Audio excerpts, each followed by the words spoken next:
evening, everyone. Thank you so much for staying up with us on 12 Sports tonight. We are not tired yet. We're just a little soggy and still frozen. Cameron Cox coming to you from Chicago. Lena Washington, Luke Lyddon back in that warm, comfy, cozy studio in Phoenix. Speaking of being comfy, the Cardinals continue to do that on the road. They got their stars back. Wait till you see how this team celebrated in the rain. Plus, we're one-on-one with the local kid, Byron Murphy. And guys, just so you know, the Red Beanie, 1-0. There we go. We got a new streak going. I love it. We got to see if Cam comes back with the Garrett popcorn from Chicago. We'll check in with Cam in a little bit. Plus, we've got an update on Sun star Devin Booker. And I'm one-on-one with Cam Payne, talking the streak and helping local families during the holidays. Plus, the Devils are headed to Vegas, and we set the stage for championship weekend in high school football. But we begin, as we always do, with our best of the night. This one goes out to my mom's side of the family from Detroit, because Lions fans have been down bad for a while. The Lions in their 15-game winless streak with a 2-point win, 29-27 over the Vikings. What an incredible move there by the Lions, and congrats to them on their very first win. They did it. On to the Cardinals now. It was a cold, rainy, and windy day out in Chicago, and the TV cameras found one fan struggling mightily with this poncho. I can't help but laugh. I just hope he was able to get it on and eventually stay dry. But there was also one person who was not able to stay dry, unfortunately. Our very own Cameron Cox. He has much more in the Cardinals' 10th win. Hey, Cam. It's Cameron Cox, 12 Sports.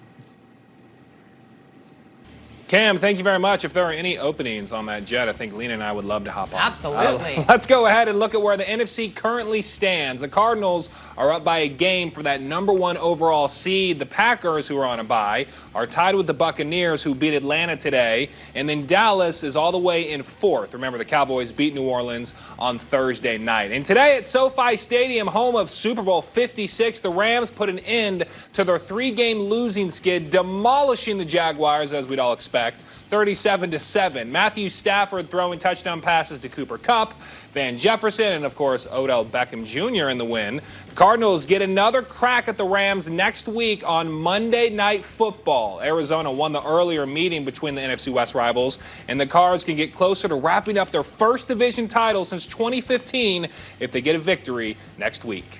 And then there were 4. The college football playoff looking a little different this year. Here's I hate to say it, but I think Bama's going to win it all. Speaking of the Irish, they are headed to the Valley. They'll take on #9 Oklahoma State in the Fiesta Bowl.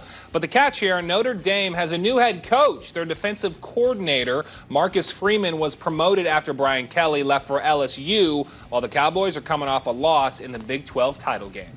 play was back in 2006. The bowl game names, I think, are the best part about all of these bowl games. Absolutely. Yes. Over to the hardwood now. It's a tight race at the top of the Western Conference. Fresh off splitting their 2 games this week, the Suns and Warriors are tied at the very tippy top, followed by the Jazz, Grizzlies, and then the Clippers and Lakers, who are currently tied for 5th. And we know the Suns' winning streak was snapped at a franchise-best 18 games last Friday in San Francisco. You're not going to catch Steph Curry on 2 bad nights in 1 week. Devin Booker missed that game and the game before with a hamstring injury. It happened during last Tuesday's home game against the Warriors. I love me some Cam Payne. He's a great guy. Yeah. From the association to college ball now, we're staying on the court for our Sunday headlines, and ASU needs something to go right this year. Really anything, please. They've lost 5 straight games, only scored 29 points against Washington State earlier this week. But they were up in Oregon today and hung in with the Ducks, with the game actually going to overtime. Jay Heath hit a 3 with about 11 seconds to go to put the Devils up 2, and Oregon cannot make a shot before the buzzer. Devils win by a deuce, 69-67, their first win in Eugene since January 1st, 2011. A huge game up next as ASU takes on GCU in Tempe on Thursday. Gonna be lit for that one. Oh, yes, it is, and we will be there. As for the number 11 Arizona Wildcats, they've had a very different start to the season, taking on Oregon State earlier today, and as you'd expect, the Cats rolled once again. They beat the Beavers 90-65, and safe to say, the Tommy Lloyd era is starting very well in Tucson. Arizona has just been dominant this year, with their 7 wins coming by an average of almost 33 points. The Cats come home to take on Wyoming at the McHale Center this coming Wednesday. And coming up on 12 Sports tonight, she's the real MVP, DeAndre Ayton's mother, honored over the weekend. Hear how this special moment was for the Suns' big man. Plus an overtime thriller and a stunning upset. Yes, you heard that right. We'll get you caught up on all the high school football action leading up to Championship Saturday down at Sun Devil Stadium. Welcome back, everybody, to 12 Sports Tonight. It is trophy season here in Arizona, so let's jump into our Friday Night Fever Rewind. The end of the high school football season is almost here. I still can't believe it. I know. And we now know who will be battling for golden footballs next week. Yeah, the open semis were yesterday, and there was a lot of drama down on Arizona Avenue. It all started at Chandler High, where the second-seeded Wolves took on number 6 Liberty. Champion! That's got us hyped up here on the desk. Yeah. Oh, my goodness. Just 4 miles down the road, number 1 Hamilton was trying to set up a rematch with their rivals, but number 5 Saguaro having none of that. They had other plans, holding off the Huskies 31-24 to advance to the title game. The Sabercats are taking their underdog role to heart, so Chandler better keep their head in the swivel. And then I kind of felt like we were the forgotten team this year.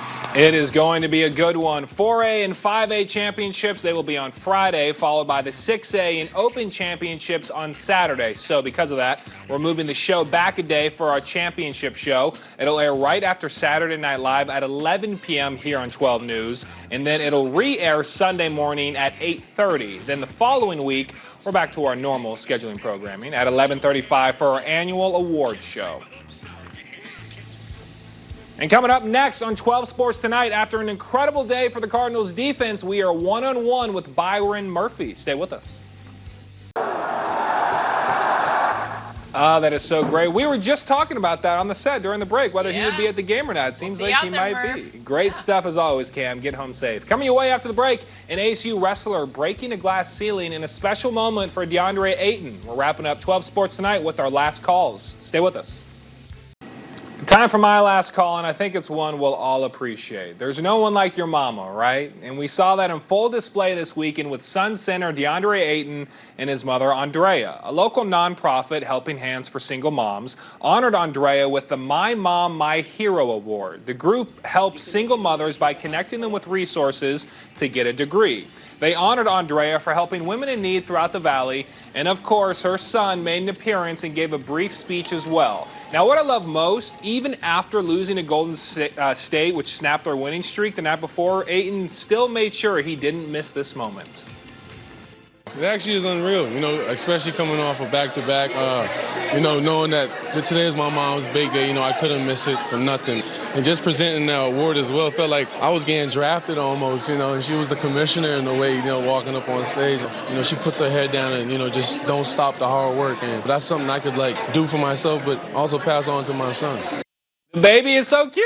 Little DA. So cute. The special moment there, and that really is what it's all about, being there for the special people in your life that you care for most and showing that support.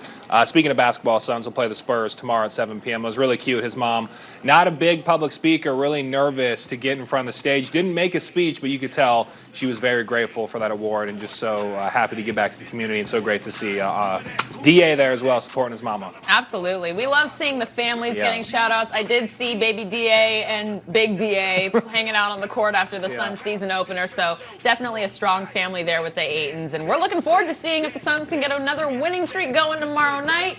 And, of course, college football playoffs are here, and we will get you caught up with high school football next week. Thank you for joining us here on 12 Sports Tonight. Good night, and God bless.